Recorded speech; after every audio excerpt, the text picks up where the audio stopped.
আমরা কোন ধরনের অশ্লীল কন্টেন্ট সোশ্যাল মিডিয়ায় টিভিতে দেখব? কি যুগ যে আমরা কাটাচ্ছি আপনি কল্পনা করতে পারবেন না। Porn industry,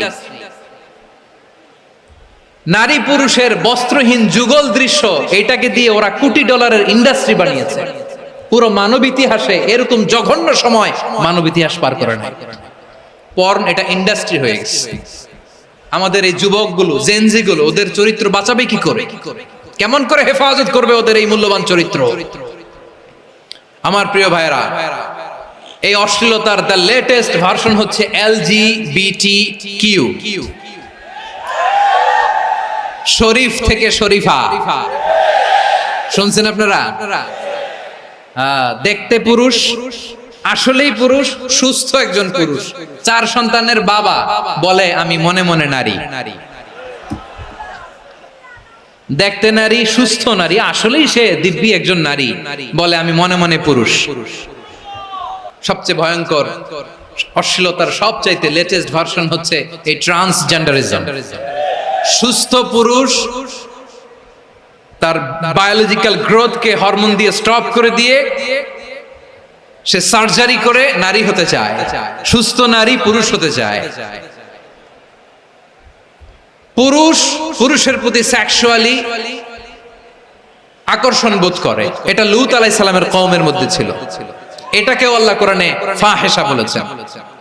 وَلُوطًا إِذْ قَالَ لِقَوْمِهِ أَتَأْتُونَ الْفَاحِشَةَ مَا سَبَقَكُمْ بِهَا مِنْ أَحَدٍ مِّنَ الْعَالَمِينَ। লূত আলাইহিস সালাম বললেন, তোমরা কি এমন এক অশ্লীল কার্যক্রমে ডুব দিলে নাকি যেটা গোটা বিশ্বের কেউ কখনো করে নাই, তোমরাই প্রথম করেছো। পড়েন নাউযুবিল্লাহ। এই পশ্চিমের এই রোগ আমার দেশে যেন আসতে না পারে, আমাদের সজাগ থাকতে হবে। প্রিয় ভাইরা চিল্লায় বলেন ঠিক কিনা? পশ্চিমের অবস্থা ভয়ঙ্কর। পাশ্চাত্যে, আমি যুক্তরাষ্ট্রে ছিলাম অনেকদিন, কয়েক মাস, বিভিন্ন স্টেটে ঘুরেছি। গার্ডিয়ানরা উদ্বিগ্ন, ছেলে মেয়েদেরকে, ছোট্ট ছেলে মেয়ে, ওদেরকে জিজ্ঞেস করে, তুমি how do you feel right now inside yourself? তুমি ভিতরে ভিতরে কেমন ফিল করো? তোমার কি ছেলে ছেলে লাগে না মেয়ে মেয়ে লাগে? আচ্ছা বলেন, এই ছোট্ট বাচ্চাটা ওকে এগুলো জেন্ডার অ্যাসাইনমেন্ট বলতে এগুলো কিছু বুঝে? এইভাবে মিসগাইড করা হচ্ছে।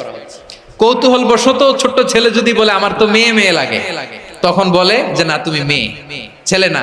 মা বাবা বাধা দিলে ওকে আলাদা গভর্নমেন্ট হাউসে নিয়ে যায়। ভয়ঙ্করতম অবস্থা। আমরা একটা সময় শুনতাম যে হুজুর আমার ছেলেটা খুব ভালো, হাফেজে কোরআন, আল্লাহওয়ালা। হুজুর আমার ছেলে দাড়ি রাখছে, আল্লাহওয়ালা। হুজুর আমার ছেলে 5 ওয়াক্ত সালাত জামাতের সাথে পড়ে, তার মানে আল্লাহওয়ালা। পশ্চিমে যে আমি কি শুনছি জানেন? ওরা বলে হুজুর আমার ছেলেটা ইউনিভার্সিটির একটা মেয়ের সাথে প্রেম করে, ও খুব আল্লাহওয়ালা, হুজুর দোয়া করবেন। এর কারণ ওদের কাছে আল্লাহওয়ালার ক্রাইটেরিয়া হচ্ছে হুজুর আমার ছেলেটা আরেক ছেলেরে পছন্দ করে নাই, আমার মেয়েটা আরেক মেয়েকে ভালোবাসে নাই, এজন্য আমার ছেলেটা আল্লাহওয়ালা, হুজুর ওর জন্য একটু দোয়া করে দিয়েন। কি চ্যালেঞ্জ ওরা ফেস করতেছে। ওনার ছেলে যে আরেক ছেলেরে বিয়ে করবে না, এটাতেই উনি খুশি যে আলহামদুলিল্লাহ আমার ছেলেটা একটা মেয়েরে ভালোবাসে, আমার মেয়েটা একটা ছেলেরে ভালোবাসে, মানে এটা খুব আল্লাহওয়ালা। নাউজুবিল্লাহ পড়তে পারলেন না? এজন্য অশ্লীলতার সাথে আমাদের কোনো সম্পর্ক। রব্বুল আলামিন বলেন ওয়ায়ানহা আনিল ফাহশাই ওয়াল মুনকারি ওয়াল বাগি। 3টা জিনিসকে আমি নিষিদ্ধ করলাম। 1 নাম্বার হলো ফাহশা, অশ্লীলতা। 2 নম্বরে হলো মুনকার, সমস্ত মন্দ কাজ। মুনকার মানে হচ্ছে যত মন্দ কাজ, খারাপ কাজ, বাজে কাজ, এটার বলে মুনকার। এটার কি বলে? আপনারা পড়ছেন না তা'মুরুনা বিল মা'রুফি ওয়া তানহাউনা আনিল মুনকার। সৎ কাজের আদেশ, অসৎ কাজের নিষেধ। মুনকার, মুনকার হচ্ছে মানুষের স্বাভাবিক বিবেকবোধ যেটাকে খারাপ বলে, ওইটাই মুনকার। পৃথিবীর সব আসমানি গ্রন্থ যেটাকে খারাপ বলেছে, মানুষের স্বাভাবিক বিবেকবোধ যেটাকে খারাপ বলেছে, এগুলো সব মুনকার। যেমন ইফতিজিং, এটা কি ভালো না খারাপ? মজুদদারি, খাদ্যে ভেজাল দেওয়া, ওজনে কম দেওয়া, মাছে ফরমালিন মিশানো, চাঁদাবাজি, টেন্ডারবাজি, দখলবাজি, এগুলো আমাদের স্বাভাবিক বিবেকেই বলে এগুলো খারাপ, এগুলো হচ্ছে মুনকার। আল্লাহ তাআলা এই মুনকার থেকে আমাদেরকে বেঁচে থাকতে বলেন, আর শয়তান এই মুনকারের প্রতি আমাদেরকে উদ্বুদ্ধ করে।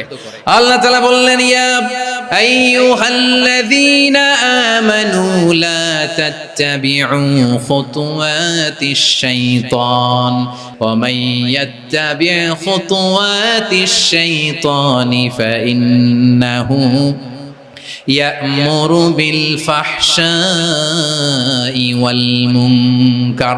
আল্লাহ বললেন, আমার গোলামেরা শোনো শোনো, ও আমার বিশ্বাসী বান্দারা খবরদার, তোমরা কশিনকালেও শয়তানের পদাঙ্ক অনুসরণ করবে না, কারণ শয়তান তোমাদেরকে অশ্লীলতা এবং মন্দ কাজের দিকে উদ্বুদ্ধ করে।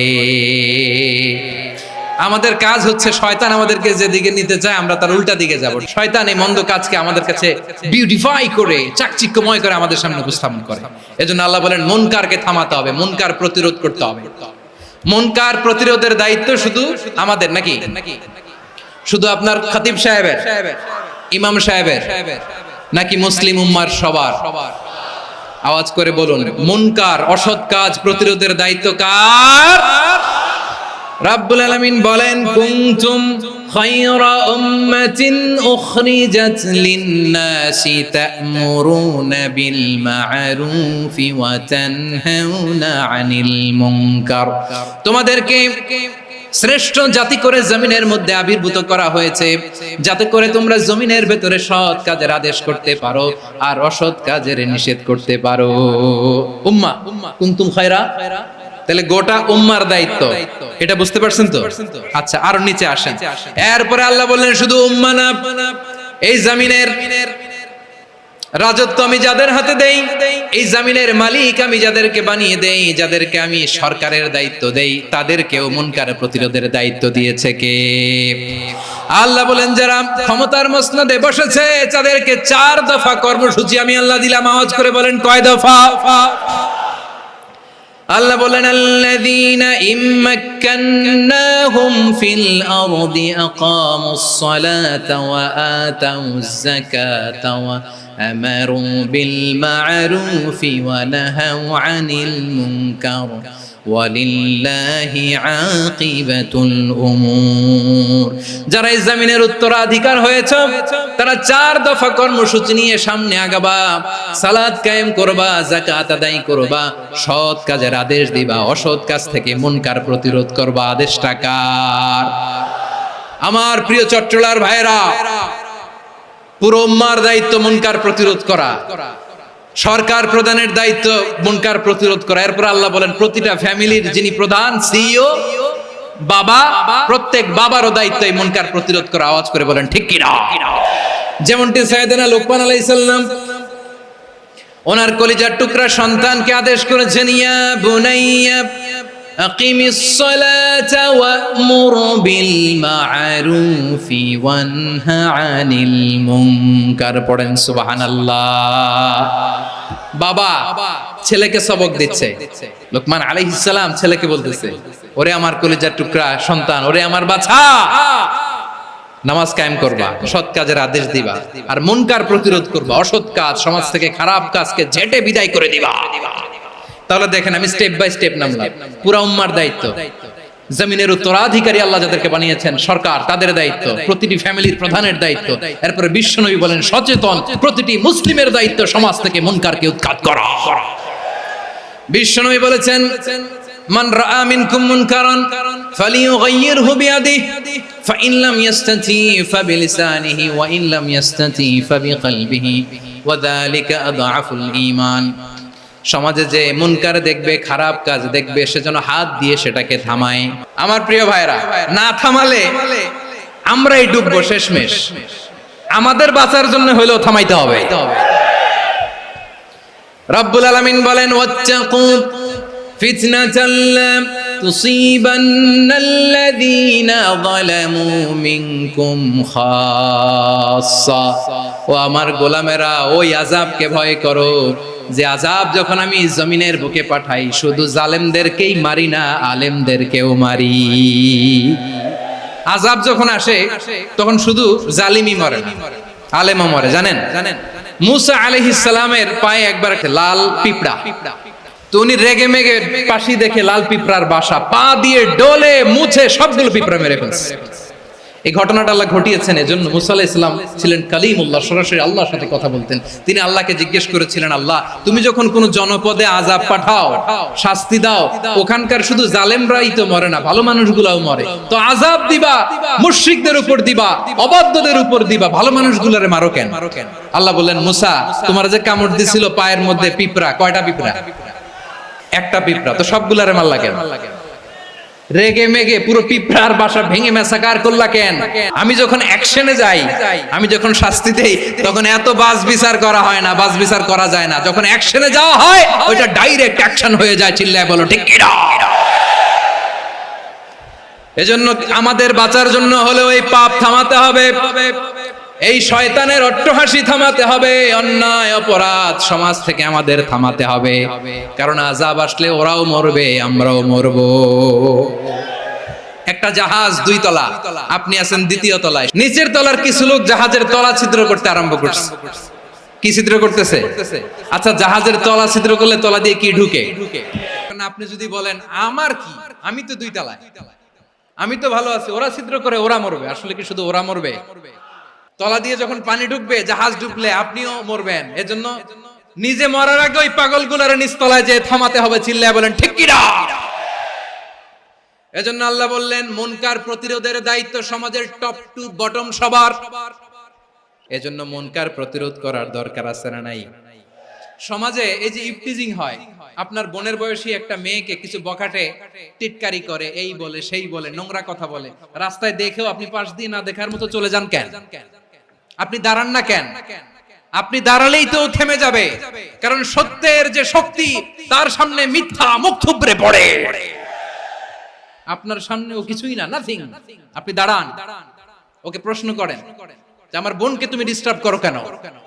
আপনাকে দেখে আরো 5 জন দাঁড়াবে, 5 জনকে দেখে আরো 10 জন দাঁড়াবে। আমাদের নীরবতা আর আমাদের নিশ্চুপ থাকাই জালিমদেরকে আরো শক্তিশালী জালিম বানিয়েছে। এজন্য মুনকার প্রতিরোধের দায়িত্ব আমাদের সবার। টেন্ডারবাজি, চাঁদাবাজি, দুর্নীতি, অপরাধ, দখলদারিত্ব, মজুদদারি, এগুলো সবকিছু একসাথে প্রতিরোধ করতে হবে। ঠিক কিনা বলেন? একটা মানবিক সমাজ যদি চাই, প্রতিরোধ করতে হবে। প্রিয় ভাইয়েরা, আল্লাহর শপথ নিয়ে বলি, এই নাসিহাত গুলো সবার জন্য, সব দলের জন্য, সব মতের মানুষের জন্য। আমরা কোনো দলের প্রতি মানুষকে ডাকি না, আমরা ডাকি ইসলামের দিকে। সব দলের, সব মতের, সব মানুষদেরকে আমরা আহ্বান জানাই, আসুন আমরা একটা সুন্দর সমাজ বিনির্মাণ করি। এই যে নতুন বাংলাদেশের এক সুযোগ এসেছে, আর জীবনে হয়তো আসবে না, সামনের 100 বছর এই সময় আসবে না। আসুন দেশটাকে আমরা সাজাই, আসুন আমরা দুর্নীতি বন্ধ করি, আসুন আমরা চাঁদাবাজি বন্ধ করি, আসুন আমরা দখলদারিত্ব বন্ধ করি, আসুন আমরা এক দল আরেক দলকে নিশ্চিহ্ন করার যে রাজনীতি, এটা বন্ধ করি। সব দলের প্রতি আমার আহ্বান, আমরা চাঁদাবাজ মুক্ত বাংলাদেশ চাই, জুলুম মুক্ত বাংলাদেশ চাই, ফ্যাসিজম মুক্ত বাংলাদেশ চাই, গুণ খুন খারাপি মুক্ত বাংলাদেশ চাই, আমরা নতুন ভোরের বাংলাদেশ চাই। ওই বাংলাদেশ পাওয়ার জন্য মুনকার প্রতিরোধে, অন্যায় প্রতিরোধে যদি বাঘের বাচ্চার মতো, আবু সাইদের মতো 2 হাত উঁচু করে, বুককে টান টান করে প্রসারিত করে দাঁড়াতে হয়, রাজি আছো মুসলমান? রাব্বুল আলামিন বলেন, ওয়ায়ানহা আনিল ফাহশাই ওয়াল মুনকারি ওয়াল বাগি ইয়াইদুকুম লাআল্লাকুম তাযাক্কারুন। আল্লাহ বললেন, আমি অশ্লীলতাকে নিষেধ করি, আমি সব ধরনের মন্দ কাজকে নিষিদ্ধ করি, সব শেষে আমি সীমা লঙ্ঘনকে তোমাদের জন্য নিষিদ্ধ করি। নিষিদ্ধ করেছেন কয়টা জিনিস? 1 নম্বরে অশ্লীলতা, 2 নম্বরে মুনকার তথা সব মন্দ কাজ, 3 নম্বরে আল বাগি, সীমা লঙ্ঘন, ক্রসিং দ্য লিমিট। সীমা লঙ্ঘন করা ভালো না। We all should know our limits. চিল্লায় বলেন ঠিক কিনা? একই আয়াতে আল্লাহ বললেন, কুল ইন্নামা হারামা রাব্বিয়াল ফাওয়াহিশা মা যাহারা মিনহা ওয়া মা বাতানা ওয়াল ইসমা ওয়াল বাগিয়া বিগাইরিল হক। অন্যায় ভাবে যে অবাধ্য হয়, যে সীমা লঙ্ঘন করে, তাদেরকেও আমি এটা হারাম করে দিলাম। সীমা লঙ্ঘন করা হারাম। আল্লাহ বারবার বারবার আমাদেরকে ওয়ার্নিং দেয়। যখন আমরা থামি না, তখন আল্লাহ ধরে, আর যখন ধরে তখন ছাড়ে না। ধরে ধরে ধরে না, ধরলে আল্লাহ। ফেরাউনকে কিন্তু হুট করে ধরে নাই, আপনারা জানেন 9 বার ওয়ার্নিং দিয়েছে ফেরাউনকে। আল্লাহ তাআলা ওয়ার্নিং দিয়েছিল কয়বার? রাব্বুল আলামিন বলেন ওয়ালাকাদ আতাইনা মূসা 9 আয়াতিন বাইয়িনাত, 9টা মুআজিজা দেখিয়েছি। 1 2 3 বারবার এইভাবে রিমাইন্ডার, ওইভাবে রিমাইন্ডার, এইভাবে নসিহত, ওইভাবে দাওয়া। ফাকুলা লাহু কাওলান লাইয়িনা, নরম করে বলো, সফট করে বলো, যত ওয়ে হতে পারে দাওয়া মেথডোলজি। মূসা আলাইহিস সালামের সব অ্যাপ্লাই শেষ, 10ম বারে যে আল্লাহ ধরছে। 10ম বারে যে ধরেছে। এজন্য আল্লাহ বলেন আমি সীমা লঙ্ঘনকে পছন্দ করি না। কোরআনের অন্য আয়াতে বাগীকে বলা হয়েছে আল ইতিদা, সীমা লঙ্ঘন যারা করে তাদেরকে আল্লাহ বলেছেন মুতাদিন। ওয়াকাতিলু ফি সাবিলিল্লাহিল্লাযীনা ইউকাতিলুনাকুম ওয়ালা তা'তাদু ইন্নাল্লাহা লা ইউহিব্বুল মুতাদিন। আমি সীমা লঙ্ঘনকারীদেরকে কোশ্চিন কালেও পছন্দ করি না। আমরা যেন সীমা লঙ্ঘন না করি, রাজি আছেন তো? যে কোনো ক্ষেত্রে ইবাদতে যেন সীমা লঙ্ঘন না করি। অনেকে আমরা ইবাদতে সীমা লঙ্ঘন করে ফেলি। বিশ্বনবী সাল্লাল্লাহু আলাইহি ওয়াসাল্লাম যেটা শিখিয়েছেন এর বাইরে যে অতিরিক্ত বুজুর্গ হতে চায়, এরকম আছে না নাই? কোন ক্ষেত্রেই সীমা লঙ্ঘন করা যাবে, এমনকি যুদ্ধ ক্ষেত্রেও না। বিশ্বনবী সাল্লাল্লাহু আলাইহি ওয়াসাল্লাম বলেন খবরদার যুদ্ধ ক্ষেত্রেও সীমা লঙ্ঘন করো না। কি সুন্দর ইসলাম আমরা পেয়েছি। বিশ্বনবী বলেন খবরদার যুদ্ধের ময়দানে কোনো নারীর গায়ে হাত তোলো না, কোনো শিশুর গায়ে হাত তোলো না, কোনো গবাদি পশু হত্যা করো না, কোন শস্য ক্ষেত্র ধ্বংস করো না, ইবাদতরত অন্য ধর্মের কোন সন্ন্যাসীর গায়ে হাত তুলো না। বলেন সুবহানাল্লাহ। তাহলে আমরা সীমা লঙ্ঘন করতে পারবো। প্রিয় ভাইরা, একটা সুখী, সমৃদ্ধ, শান্তির সমাজ, মানবিক সমাজ যদি আমরা গঠন করতে চাই, আমাদের আল্লাহর দেয়া কয়টা আদেশ মানতে হবে বলেন দেখি? আর বেঁচে থাকতে হবে কয়টা জিনিস থেকে? আল্লাহর আদেশ কি? 1 নাম্বার আদাল, ন্যায়পরায়ণতা। আমরা সুবিচার, সুশাসন, ন্যায় বিচার চাই কি চাই না? 2 নম্বরে কি ছিল? মাশাআল্লাহ, আমরা যেন সবার প্রতি দয়া পরবশ হই, ইহসান করি। 3 নম্বরে কি ছিল? নিকটাত্মীয়দের দান করা, তাদের অধিকার প্রাপ্য বুঝিয়ে দেওয়া। পাশাপাশি 3টা জিনিস থেকে আল্লাহ বারণ করেছেন, নিষেধ করেছেন। তার প্রথমটা ফাহশা, অশ্লীলতা। অশ্লীলতার সাথে আমাদের কোনো সম্পর্ক। 2 নাম্বার নিষেধাজ্ঞা কি ছিল? আল মুনকার, সমাজের যত মন্দ কাজ এগুলোকে আমরা প্রতিরোধ করব। রাজি আছেন তো সবাই?